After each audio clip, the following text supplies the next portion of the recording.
Ladies and gentlemen, there comes a moment in every life when the bills outweigh the paycheck, when the pressure of provision presses down so hard, it feels like your spirit is breaking. You've done everything you know how to do. You've worked. You've prayed. You've stayed up late worrying about how to provide for your children, how to keep the lights on, how to make ends meet. God sees your struggle and hears your cry. This truth is not just a comforting thought. It is a divine reality that carries power and hope. Often, in the middle of financial stress, personal loss, or emotional breakdown, it feels as if God is silent, as if heaven is closed and your prayers are bouncing off the ceiling. But silence is never absence. God is present, even in the moments when you feel most abandoned. Every tear you've cried in the dark, every sleepless night you've endured, every moment of frustration when you didn't know how you were going to pay the bills or feed your family, He saw it all. He is not removed from your pain.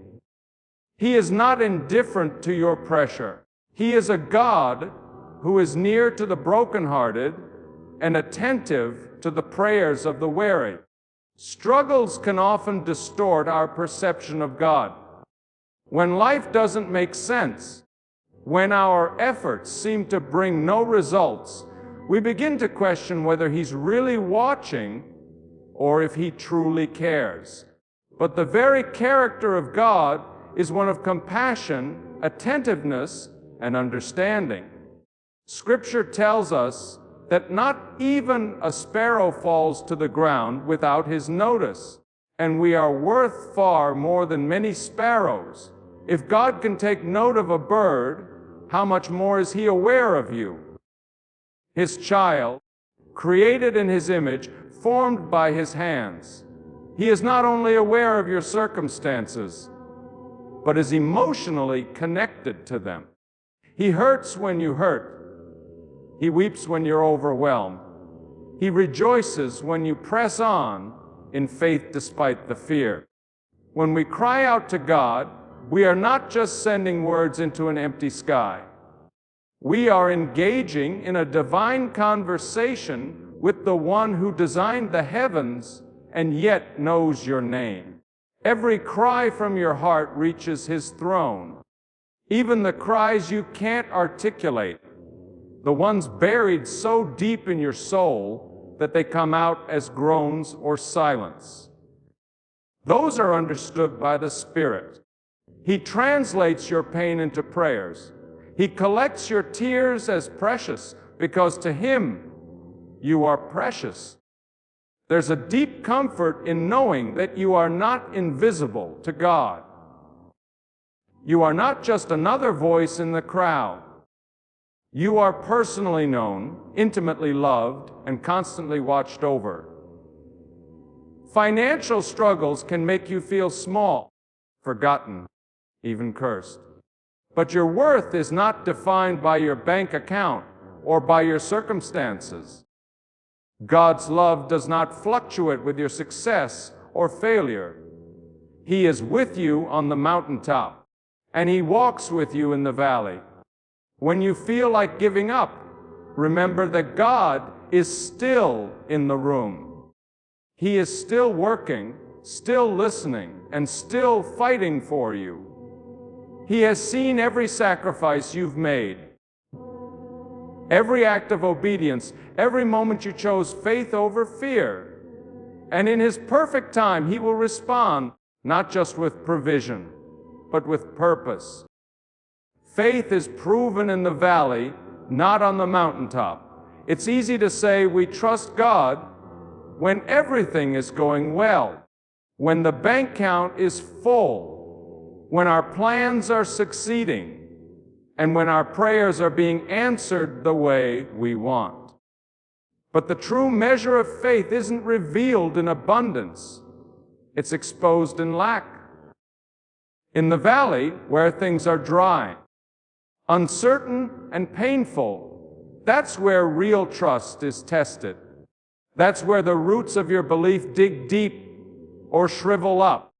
It's in the quiet seasons, the wilderness places, and the moments when you don't have the answers that your faith either matures or fades. The mountaintop may be the reward, but the valley is the training ground. It's in the valley that you learn to lean, not on what you can see, but on what God has said. And it's in that leaning that strength is built. When you're in the valley, you're stripped of control. You can't manipulate the outcome. You can't predict the next move. You can't rely on your strength or your strategies.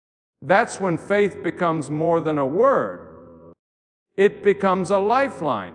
It becomes the daily decision to believe that God is still good, even when nothing feels good. It becomes the whisper, "I trust you," in the middle of tears, confusion, and silence. Faith in the valley looks like praising when you don't feel like it. It looks like sowing when you have little. It looks like moving forward when there's no visible path. In those moments, heaven is watching. God is watching. Because what you do in the dark reveals more about your heart than anything you shout in the light. The valley doesn't come to destroy you. It comes to refine you. Fire doesn't burn gold. It purifies it. In the same way, the valley doesn't remove your faith. It purifies it from all the extra things you leaned on that weren't God. It strips away false confidence, pride, and self-sufficiency, and it leaves you with raw, real dependence. That kind of faith unshakable. It's not based on outcomes. It's based on the character of God. And the valley is where you learn who He really is. You find that He's faithful, not just when the sun is shining, but when the storm won't stop. You find that His presence is real, not just in church, but in your darkest night. You find that His promises are not based on your perfection, but on His mercy. Many people want mountaintop victories without valley testing, but it doesn't work that way. God often leads us through low places so He can strengthen what's weak, stretch what's tight, and build what's needed for the future. The valley may feel like punishment, but it's often preparation. It may seem like delay, but it's really development. Because when the next mountaintop comes, you'll carry a deeper faith with you. Not the kind that needs to see to believe, but the kind that believes no matter what it sees. The door is being prepared behind the scenes. When life feels still, stagnant, or stuck, it's easy to believe that nothing is happening. You pray and hear silence. You work hard and see no results. You remain faithful, yet the breakthrough doesn't arrive. That's when doubt creeps in, whispering lies that God has forgotten you, that your prayers are being ignored, or that the dream is dead. But just because you don't see the door doesn't mean it's not being built. God doesn't always move in ways we can track. Often, His greatest works are done in silence, in hidden places, and in divine timing. He's preparing what you cannot see, arranging people, opportunities, and circumstances that will align at the appointed time. Not your time. Faith requires trust not only in who God is, but in how He works. He is a God of process. Just as a seed must stay underground before it sprouts, so must some doors remain hidden before they're revealed. It may feel like nothing is happening, But in the spiritual realm, everything is shifting. God is not random. He is strategic. He knows exactly when to open the door so that it benefits you, not burdens you. If the door opens too early, you may not be ready.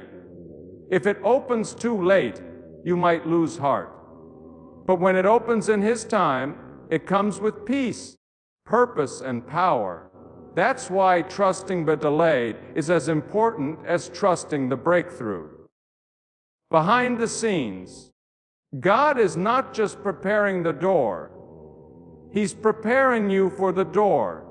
He's building your character, refining your intentions, and deepening your dependence. Sometimes the delay is not about the opportunity. It's about growth. What you learn in the waiting will become the foundation for what you will handle when the door opens. Without the quiet season, you might walk through the door with pride, insecurity, or fear. But with patience and preparation, you walk in with wisdom, faith, and humility. The process is part of the blessing. It's hard to wait when others seem to be moving forward. It's tempting to knock down doors God hasn't opened, to force results or to compare timelines. But comparison is a thief, and forced doors rarely lead to peace. Trust that your story is unfolding exactly as it should. What's hidden now will be revealed soon. What feels delayed is actually being designed.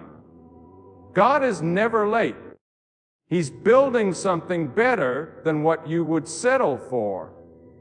Sometimes, the longer the wait, the greater the door. What's coming is not average.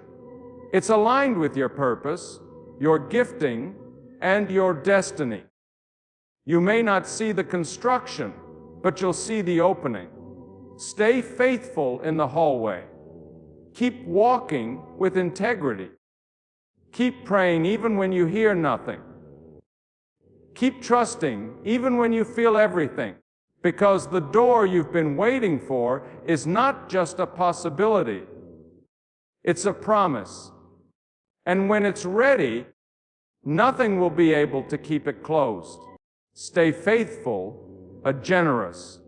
Even when resources are few, that kind of living defies logic and challenges the natural instinct to hold back, protect, and conserve. But it is in those moments of lack, when what you have doesn't seem like enough, that your faith becomes most valuable. True faith is not seen in abundance, but in sacrifice. It's easy to give when your hands are full, but it takes courage to give when your hands are nearly empty. When you choose to honor God with the little you have, you are telling heaven, I trust you more than I trust what I see. That kind of faith moves mountains. That kind of obedience attracts divine attention. Remaining faithful doesn't mean doing big, dramatic things. It means doing the small things consistently. Praying when you're discouraged, giving when you feel stretched, staying honest when it would be easier to cut corners. Faithfulness is built in the quiet moments when no one is watching, in the small decisions that reveal who you really trust. Obedience isn't about understanding every step God is asking you to take. It's about trusting His voice even when the next step is unclear. Sometimes God will ask you to release something precious, not to take it away, but to make room for what's greater. He knows that obedience in scarcity produces strength and unlocks supernatural provision. Generosity, especially in seasons of financial pressure, isn't just about money. It's about heart. It's a declaration that fear doesn't control you, that greed won't define you, and that your trust is anchored in something greater than material security. Generosity is an act of war against the spirit of lack. It refuses to bow to fear and instead opens the door for God to pour in His abundance. When you give with pure motives, even a small seed becomes powerful. The widow in Scripture who gave 2 small coins gave more than all the wealthy, because she gave from her need, not her overflow. God doesn't measure your gift by its size. He measures it by the faith behind it. You may be in a place where it feels like what you have isn't enough. Not enough money, not enough energy, not enough options. But when you stay faithful, obedient, and generous in those moments, you are building a foundation that can carry the weight of God's blessing when it comes. You're showing Him that your loyalty is not tied to your comfort, and your worship isn't based on your bank account. It's rooted in who He is, not what you have. God often uses seasons of lack to reveal the strength of your character and the depth of your trust. And when you prove that your faith holds firm, even in scarcity, you position yourself for breakthrough. That's when windows open. That's when unexpected favor finds you. That's when doors swing wide in ways you could never plan. So keep giving. Keep obeying. Keep trusting. Because faithfulness in little prepares you for much. God is not just providing for you. He's building something in you. When you go through a season of waiting, pressure, or lack, it's easy to focus solely on what you want God to do for you. You pray for open doors, for financial provision, for breakthroughs and miracles. And while God hears every prayer and delights in blessing His children, His work in your life goes far deeper than meeting immediate needs. He is more interested in shaping your character than simply solving your problems. He is not only working around you, He is working within you.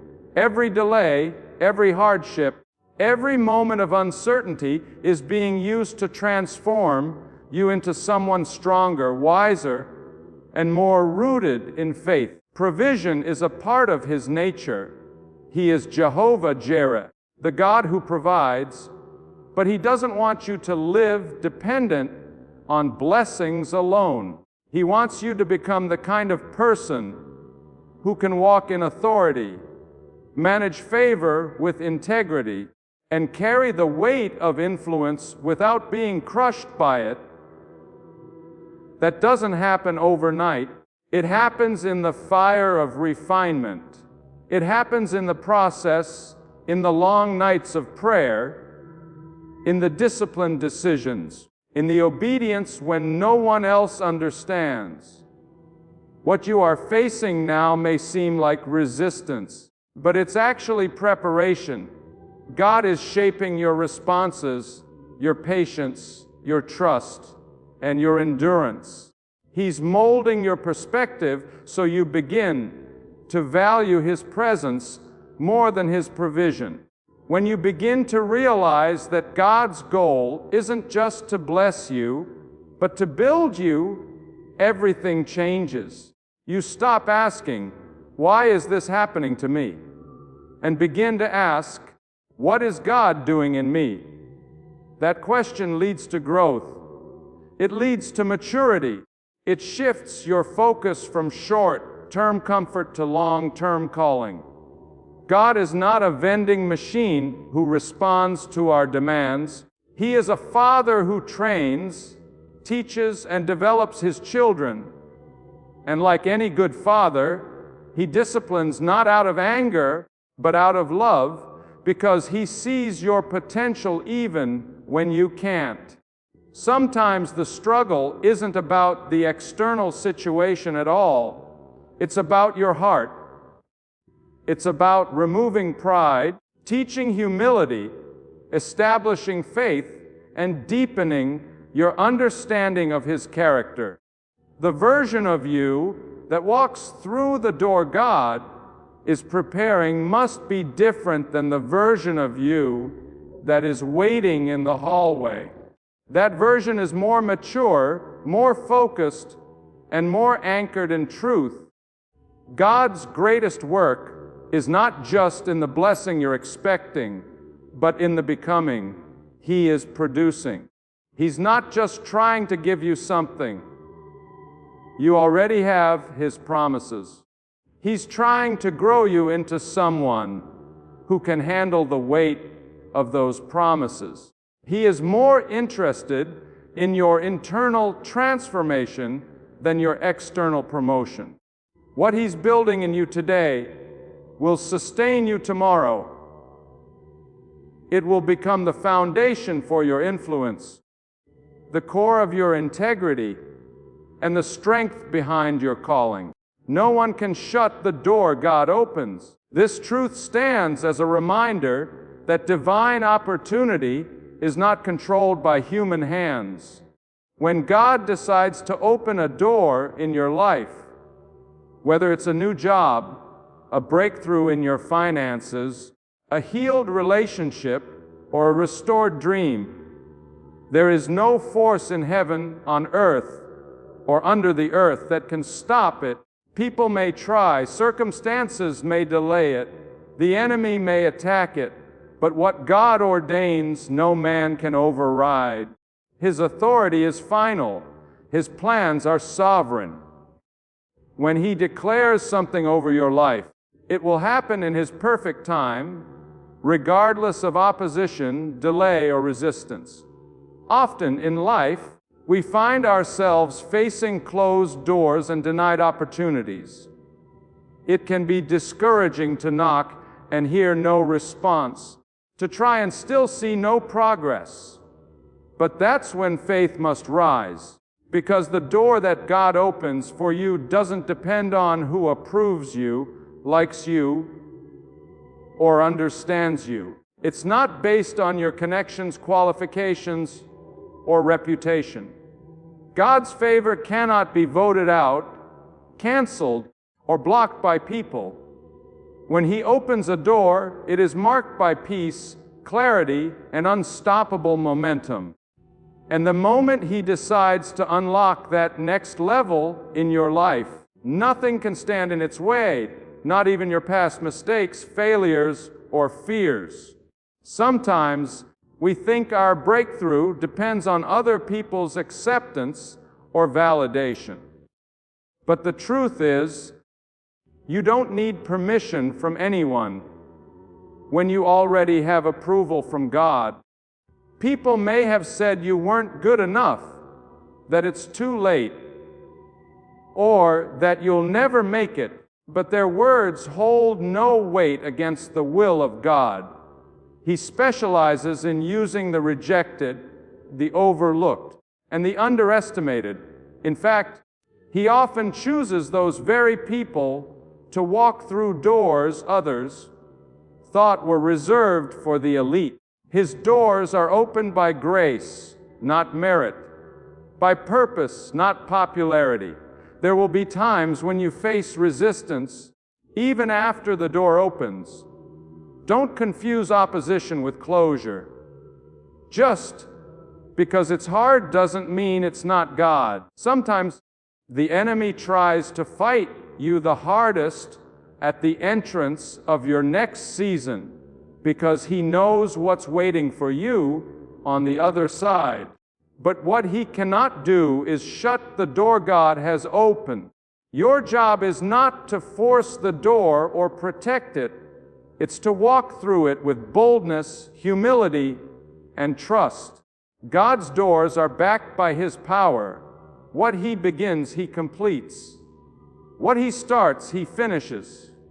Waiting can be difficult, but know that when the time is right, the door will open. And it will open in a way that no one can take credit for but God. It won't be a coincidence or lucky break. It will be a divine setup that proves His faithfulness and displays His glory in your life. So stay faithful, stay ready, and stay in position, because the door is not just coming, it's coming with a force no man can stop.